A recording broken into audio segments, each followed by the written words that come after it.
In highly consolidated markets like Dubai, the margins of Tier 1 enterprises are deeply tied to systemic operational costs. When observing the financial structures of the region's leading banking groups, retail networks, and diversified conglomerates over the long term, one principle becomes clear: baseline cost cutting eventually hits a wall.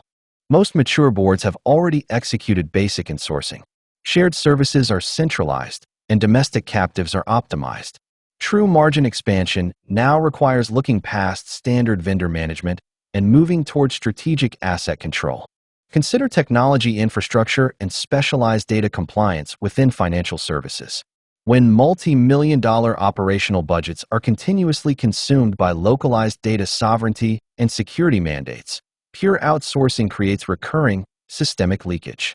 In these scenarios, the strategic opportunity lies in establishing shared utility vehicles funded collectively by industry peers to turn a mutual cost center into a defensive, neutral asset. Similarly, in capital-intensive sectors like retail supply chains, cold logistics, or specialized engineering services, large corporate groups command immense internal volume. Fully absorbing these components under a wholly owned commercial subsidiary does more than just eliminate the external vendor's profit markup. It allows the enterprise to institutionalize the capability, eventually selling excess capacity back into the wider market to monetize competitors' operational requirements.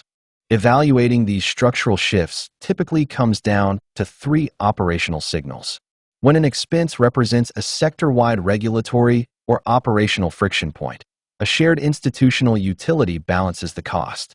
When an organization's internal volume dominates a local supply line, a monetized captive vehicle captures the margin leakage.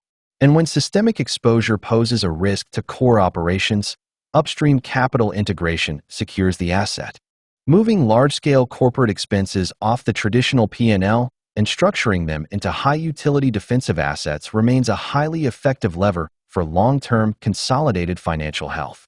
It is an exercise that warrants ongoing evaluation as regional market scales continue to evolve.